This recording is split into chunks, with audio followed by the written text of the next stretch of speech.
Kak, ayo belajar. Adik-adik, ayo kita belajar. Tapi sebelum itu, karena sekarang lagi pandemi ya, jangan lupa kita cuci tangan menurut anjuran WHO ya.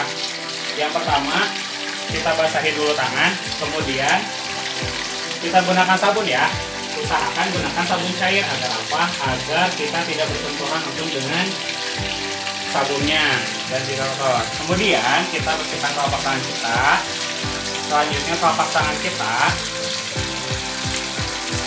Selanjutnya jangan lupa sela-sela jarinya kita kunci. Terus jari-jari kukunya kita bersihkan juga. Selanjutnya ibu jari kita. Dan jangan lupa pergelangan tangan kita juga kita bersihkan. Selanjutnya dibilas dengan air yang bersih.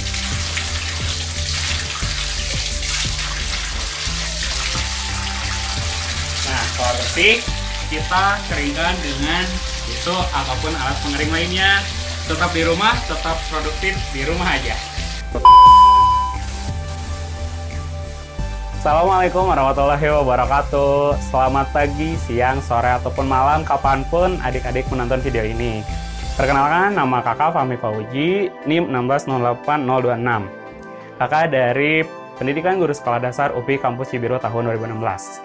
Hari ini kita akan belajar sama-sama ya, walaupun sekarang sedang terjadi pandemi corona di mana-mana, akan tetapi semangat belajar kapanpun dan dimanapun harus tetap terjaga, oke? Nah, sebelum kita belajar, alangkah baiknya kita berdoa. Berdoa dipersilahkan. Berdoa dicukupkan. Oke, apa kalian sudah siap untuk belajar? Pasti udah siap ya. Nah, tapi sebelum itu, ayo kita lakukan pemanasan sederhana dulu biar adik-adik semua bisa belajar dengan semangat. Yang pertama, adik-adik bisa menganggukkan kepala seperti ini, kemudian merentangkan tangan seperti ini, dan kemudian menggabungkan keduanya secara bergantian dengan hitungan 8. Nah, jika sudah, sekarang kakak akan menyampaikan sebuah ayat sebelum kita mulai pembelajaran. Ayat ini merupakan arti dari Quran Surat Al-Ma'idah ayat 88 yang berbunyi, "Dan makanlah makanan yang halal, lagi baik dari apa yang Allah telah rezekikan kepadamu, dan bertakwalah kepada Allah yang kamu beriman kepadanya." Apa arti ayat tersebut? Arti ayat tersebut mengartikan bahwasanya kita harus senantiasa menjaga makanan kita. Kita harus senantiasa mensyukuri apa yang kita dapatkan dan janganlah kita memakan makanan yang haram. Nah, dari ayat tersebut itu selaras dengan pembelajaran yang akan kita lakukan hari ini. Pembelajaran hari ini kita akan belajar tema 7 tentang perkembangan teknologi, subtema 1 tentang perkembangan teknologi pangan, di mana mata pelajaran yang akan disampaikan adalah bahasa Indonesia, matematika, dan PPKN. Nah, tujuan dari pembelajaran ini diharapkan adik-adik nanti dapat mengetahui apa sih pengertian dari teknologi pangan, jenis-jenisnya, manfaat dari teknologi pangan, dan lain sebagainya. Selain itu juga nanti adik-adik dapat menuliskan informasi penting dari teknologi pangan tersebut. Kemudian kita akan mendengarkan cerita mengenai keberagaman individu, dan nanti pula adik-adik dapat menceritakan nih kepada kakak gimana sih keberagaman individu yang pernah adik-adik alami. Selain itu nanti juga kita akan membuktikan perbandingan volume benda cair. Tentu saja volume benda cairnya itu dari hasil teknologi pangan, baik itu minuman yang berasal dari hewan maupun minuman yang berasal dari tumbuhan. Nah, sekarang sebelum mulai pembelajaran, kakak mau nanya nih. Coba sebutkan makanan yang adik-adik sukai. Ada apa aja? Telur. Apa lagi? Cimol. Apa lagi? Dadar gulung. Tahu goreng. Tempe goreng. Ayam goreng. Nasi. Apa lagi? Tahu bulat. Peyem. Apa lagi? Coklat. Es krim, dan lain sebagainya. Nah, perlu adik-adik ketahui bahwasanya itu semua merupakan kebutuhan pokok bagi tubuh kita ya. Nah, karena kita akan membahas tentang teknologi pangan, sekarang kita kupas dulu nih satu-satu mengenai teknologi dan pangan. Dari teknologi dulu ya. Teknologi adalah ilmu pengetahuan yang dapat memudahkan kita untuk melakukan suatu aktivitas. Sedangkan pangan adalah kebutuhan pokok manusia yang biasanya berasal dari hewan, tumbuhan yang dimakan manusia untuk memenuhi kebutuhan sumber energi yang berasal dari hewan ataupun tumbuhan. Nah, sekarang kita gabungkan nih, apa itu teknologi pangan? Teknologi pangan adalah penggunaan ilmu pengetahuan yang digunakan untuk mengelola pangan dan menghasilkan makanan baru. Kenapa sih harus ada teknologi pangan? Nah, adapun manfaat dari teknologi pangan itu yang pertama untuk memperpanjang dan jumlah persediaan pangan. Jadi kebayangkan kalau misalkan sekarang kita memanen sayuran atau buah-buahan tetapi tidak diolah. Nah, sedangkan jangka waktu tumbuhan atau tanaman-tanaman yang kita panen itu hanya memerlukan waktu yang sedikit untuk bisa bertahan hidup gitu ya. Sedangkan kita harus mengolahnya dengan cara lain agar makanan tersebut bisa awet lebih lama dan kita bisa menikmatinya kapan saja. Yang kedua, itu memudahkan penyimpanan dan memudahkan distribusi.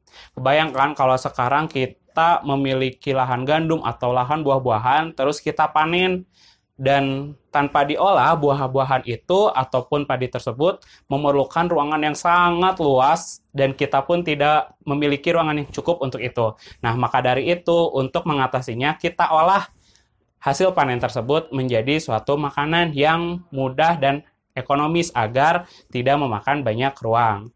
Selanjutnya, meningkatkan nilai tambah. Mengapa meningkatkan nilai tambah? Hasil panen yang dijual dengan cara menjualnya secara utuh itu nilainya akan lebih sedikit dibandingkan dengan kita menjual harga panen yang telah diolah. Misalkan saja kita menjual daging ayam yang bisa di kisaran 30.000 misalkan, dan sedangkan kita olah ayam tersebut menjadi makanan yang lain seperti nugget, seperti ayam goreng dan lain sebagainya, itu harganya akan jauh lebih mahal adik-adik dibandingkan kita menjualnya secara utuh gitu ya. Jadi itu pun akan menjadi nilai lebih untuk makanan itu. Nah, selanjutnya mengurangi kerugian. Mengapa mengurangi kerugian? Tadi kan di atas sempat dibahas bahwasanya makanan itu akan mudah cepat busuk jika tidak disimpan dengan baik. Nah, untuk itu makanan itu perlu diolah agar makanan itu bisa bertahan lama dan kerugian pun bisa kita minimalisir atau bisa kita kurangi seperti itu. Yang selanjutnya, mengurangi pencemaran lingkungan. Adik-adik tahu nggak kalau misalkan buah-buah busuk itu atau tanaman busuk itu dapat mencemari lingkungan dengan bau yang sangat tidak enak. Untuk itu, kita olah makanan itu agar kita menghindari pencemaran lingkungan yang disebabkan dari bau busuk buah-buahan atau tumbuh-tumbuhan yang telah dipanen tersebut. Nah, yang terakhir justru ini yang lebih kita dapat nikmati gitu ya dan menguntungkan bagi diri kita. Yang terakhir, tentu saja manfaat dari teknologi pangan adalah menikmati jenis pangan yang bervariasi. Kebayangkan kalau misalkan kita dari lahir sampai kita tua nanti makannya itu aja tidak bervariasi. Tapi dengan ada teknologi pangan, kita dapat menikmati semua makanan yang ada tanpa rasa bosan. Jadi kalau misalkan kita sudah bosan dengan ayam utuh atau ayam goreng, kita bisa menggantinya misalkan dengan nugget atau dan sebagainya. Ketika kita bosan meminum susu, kita bisa meminum yogurt atau misalkan kita bisa memakan keju dan sebagainya. Seperti itu ya. Jadi untuk mengurangi rasa kebosanan itulah salah satu manfaat dari teknologi pangan. Selanjutnya, cara teknologi pangan itu ada 3 adik-adik. Yang pertama itu dengan pengawetan, yang kedua itu dengan pengemasan, dan yang ketiga itu dengan tata cara penyimpanan. Nah, sekarang Kakak mau ngasih tugas nih agar adik-adik lebih tahu. Coba sebutkan jenis hasil teknologi pangan serta sebutkan asalnya dari mana. Kakak contohkan ya, misalnya saja tempe dan tahu itu merupakan hasil teknologi pangan. Hasil teknologi pangannya itu dari kacang kedelai. Nah, selain tempe dan tahu yang dibuat dari kacang kedelai, ada juga kecap yang dibuat dari kacang kedelai. Nah, sekarang adik-adik silakan untuk membuat tabel yang berisikan tentang hasil panen serta hasil olahan bahan pangan. Nah, hal ini bisa didiskusikan bersama orang tua adik-adik di rumah ya. Nah, sekarang menulisnya itu ada yang dari tumbuhan itu otomatis dari hasil pertanian dan perkebunan. Dan ada yang dari hewan. Hewan itu asalnya itu dari peternakan. Jadi silakan ya adik-adik isi dan buat segala jenis makanan hasil pengolahan teknologi pangan. Oke, tadi kan adik-adik sudah mencoba ya menyebutkan beberapa jenis hasil panen dan hasil pengolahan makanannya. Nah, sekarang kakak akan memberitahu salah satu hasil olahan pangan dari susu sapi. Pasti adik-adik suka minum susu kan? Nah, coba adik-adik bisa menyebutkan apa aja salah satu hasil pengolahan dari susu sapi. Misalkan yogurt, oke, ada keju, ada mentega, dan banyak lagi ya. Nah, sekarang kakak akan menjelaskan mengenai tata cara pembuatan yogurt sederhana. Nah, yang pertama, adik-adik siapkan susu sapi yang telah ada gitu ya, baik susu sapi dalam bentuk kemasan ataupun sebagainya. Nah, susu sapi yang digunakan itu tentu saja susu sapi yang murni ya, yang belum ada rasanya. Kenapa? Agar nanti dalam proses pembuatan itu dapat berhasil seperti itu dan agar rasanya tidak aneh pada saat nanti penambahan bakteri. Karena apa? Yogurt itu kan dibuat dari bakteri. Kita bisa menggunakan bakteri Lactobacillus bulgaricus ataupun Streptococcus hormophobilus. Itu ya. Ataupun dua bakteri itu dapat berfungsi untuk memberikan kesehatan gitu ya, khususnya untuk usus yang ada di dalam tubuh kita. Nah, yang pertama itu adik-adik panaskan susu sampai dengan suhu 90 derajat Celcius. Selama dipanaskan jangan lupa aduk-aduk terus ya agar tidak terjadi gumpalan dan agar tidak pecah susunya itu. Nah, selanjutnya setelah diaduk dan setelah susunya itu mendidih, adik-adik kemudian dinginkan sampai suhunya itu berada pada suhu 37 derajat Celcius sampai 45 derajat Celcius. Nah, selanjutnya adik-adik bisa menambahkan bakteri yang udah disebutkan tadi ya, baik itu Lactobacillus bulgaricus maupun Streptococcus hormophobilus. Nah, selanjutnya adalah masuk ke tahap filtrasi. Tahap filtrasi ini bertujuan untuk memisahkan endapan serta cairan yogurtnya. Dan nanti yang kita ambil adalah cairan yogurtnya. Nah, setelah berhasil, cairan yogurt tersebut kan masih terasa hambar ya, cuman sudah ada rasa masamnya. Nah, agar rasanya itu lebih kaya dan bervariasi, adik-adik bisa menambahkan perisa buah-buahan maupun perisa makanan yang lainnya seperti perisa coklat, vanila, dan lain sebagainya. Itu salah satu cara membuat yogurt. Nah, untuk lebih jelasnya, kita simak yuk video pembuatan yogurt sederhana ini bareng-bareng.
Nah, tadi kan adik-adik sudah menonton ya video tentang tata cara pengolahan hasil teknologi pangan yaitu yogurt yang berasal dari susu sapi. Nah, sekarang kakak akan cerita nih. Nah, tentang keragaman individu. Di Indonesia ini kan banyak sekali ragam suku dan budaya yang ada di Indonesia. Otomatis individu pun berbeda-beda, teman kita pun berbeda-beda. Nah, kakak akan cerita nih tentang keragaman individu yang ada di sekitar kita. Nah, hari semakin siang. Waktu itu Danu mengajak Udin dan teman-temannya untuk beristirahat sejenak di halaman depan pertokoan. Nah, di sana terdapat toko yang menjual berbagai hasil olahan susu. Kemudian, Benny mengajak teman-temannya untuk meminum susu. Lalu, Udin menolak ajakan Banu. Kira-kira kenapa ya? Nah, ternyata Benny itu tidak bisa minum susu karena dia alergi terhadap susu sapi. Nah, kemudian Udin membawa air minum dan menawarkannya kepada Benny. Benny, aku ada air minum. Ini minum air aja kalau kamu tidak bisa meminum susu. Biar Udin. Nah, kemudian Lani pun berkata, kalau aku sih lebih memilih minum yogurt, Benny, katanya, kata Leni ya. Nah, setiap orang dalam cerita itu kan tergambarkan ya bahwa setiap orang memiliki pilihan yang berbeda-beda dan selera yang berbeda-beda. Benny menghargai pilihan teman-temannya. Kan Benny pun tidak marah ketika Danu menolak tawaran Benny untuk meminum susu. Walaupun ya ajakannya ditolak, tapi Benny tetap menerima dengan lapang dada karena ia mengerti bahwasanya setiap orang itu memiliki perbedaan kesukaannya masing-masing seperti itu. Jadi kita tidak bisa memaksakan kehendaknya. Nah, dari cerita tersebut kira-kira apa yang bisa diambil ya dari pesan itu? Nah, pesan yang bisa diambil dari cerita tersebut adalah kita harus saling menghormati antara keragaman dan perbedaan, baik dari segi kesukaan makanan, minuman, agama, dan lain sebagainya. Kita juga harus saling tenggang rasa satu sama lain. Kita harus menghormati perbedaan pendapat yang terdapat satu sama lain. Kenapa? Agar perbedaan tersebut bisa menjadikan kita tetap bersatu, saling melengkapi antara kekurangan dan kelebihan yang kita miliki. Seperti itu ya. Karena perbedaan bukanlah awal dari kehancuran suatu bangsa, tapi perbedaan itu merupakan suatu kesatuan bagi bangsa Indonesia. Sesuai dengan moto dari negara kita atau semboyan negara kita, yaitu Bhinneka Tunggal Ika, berbeda-beda tetapi satu jua. Untuk itu, tetap hormati perbedaan di antara individu yang lain dan tetaplah saling bersatu untuk menjaga keharmonisan antara kita dan teman-teman kita. Ya, tadi kan adik-adik udah mendengar ya kalau Benny itu diam di depan pertokoan yang menjual berbagai olahan produk susu. Nah, produk susu itu kan kemasannya beragam dan bermacam-macam ya. Ada yang menggunakan dus UHT yang dari ukuran kecil sampai ukuran besar, hingga ada yang susu yang dibungkus dengan botolan. Nah, sekarang untuk itu, dus susu itu kan terbuat dari dus ya, dan cairannya itu dimasukkan ke kotaknya. Nah, kotak cairan tersebut itu kan akan menempati suatu ruang, dan itulah yang disebut dengan volume. Nah, untuk lebih jelasnya mengetahui apa itu volume, yuk kita lihat percobaan yang akan dilakukan kali ini. Sekarang kita akan membandingkan volume benda cair yang ada dalam satu produk dengan produk yang lain. Nah, di sini ada beberapa kemasan minuman ya. Mulai dari minuman A, B, C, D, dan E. Nah, dalam pembuktian ini adik-adik bisa lihat di buku siswa halaman 47 ya. Nah, selain minuman, kita juga sediakan gelas plastik dengan ukuran yang sama, mau itu gelas plastik maupun apapun itu, yang penting ukurannya sama ya untuk pembanding. Selanjutnya, kita butuh spidol buat menandai ukuran air yang akan dituangkan ke dalam gelas ini. Langsung saja ya. Pertama, kita akan mengetahui seberapa banyak isi dari minuman A.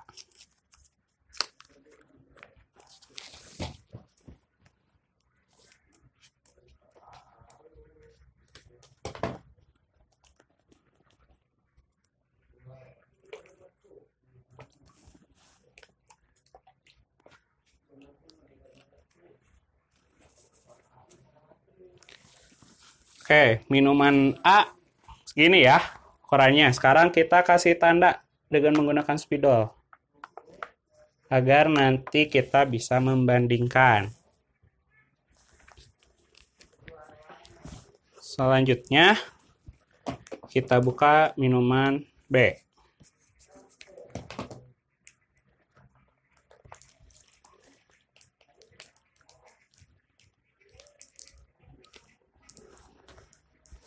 Nah, ternyata segini ya. Kita kasih tanda lagi.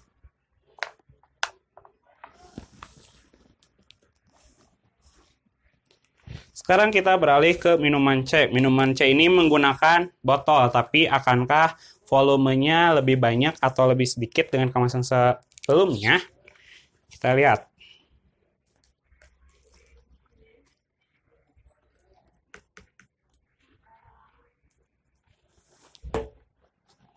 Segini ya.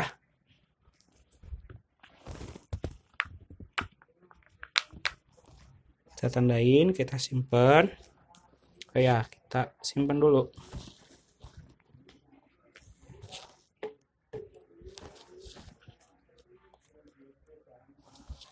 Selanjutnya kita beralih ke minuman di kemasan D.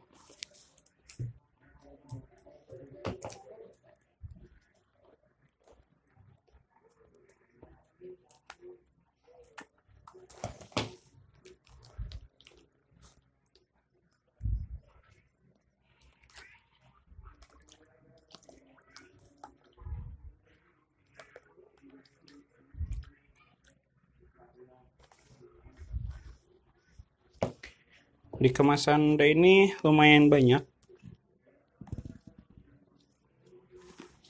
Ya.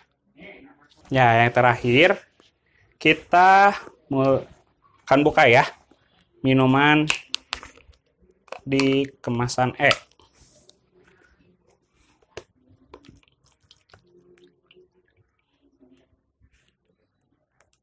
Wah, ternyata di kemasan E ini sampai penuh ya.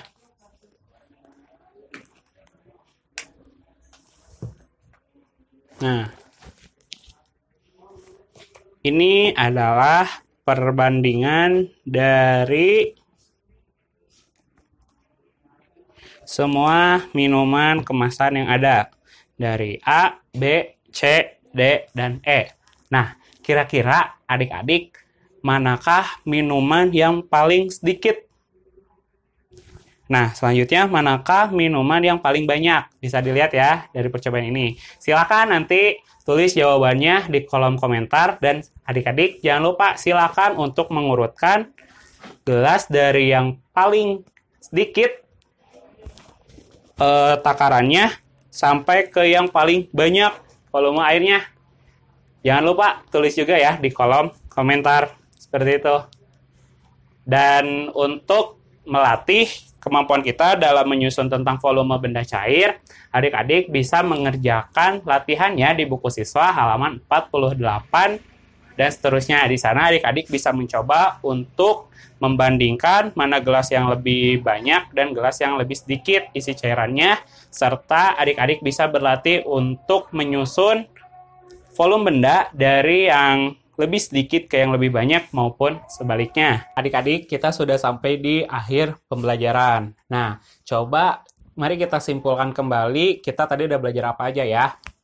Nah, tadi kan kita udah belajar mengenai pengertian teknologi pangan, udah mengenai manfaatnya, jenis-jenisnya, dan salah satu produk olahannya.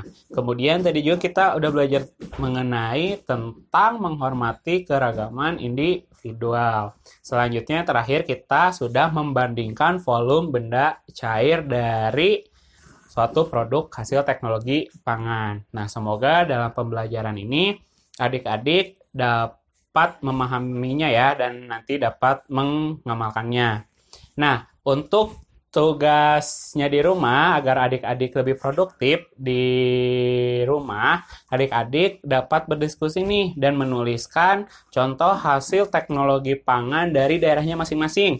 Misalnya, kalau di Bandung itu ada yang namanya tape, baik itu tape singkong maupun tape ketan, dua-duanya merupakan hasil pengolahan teknologi pangan. Dan sekarang adik-adik silakan tuliskan ya apa saja hasil teknologi pangan dari daerah masing-masing. Silakan tuliskan di kolom komentar di bawah. Oke? Nah, untuk itu sebelum menutup pembelajaran kali ini, jangan lupa kita harus tetap bersyukur dengan segala yang ada, dengan segala yang kita miliki. Harus tetap semangat belajar agar cita-cita adik-adik semua dapat tercapai. Sebelum itu, mari kita berdoa. Berdoa dipersilakan. Ya, berdoa dicukupkan. Sekian, terima kasih atas perhatiannya. Wassalamualaikum warahmatullahi wabarakatuh.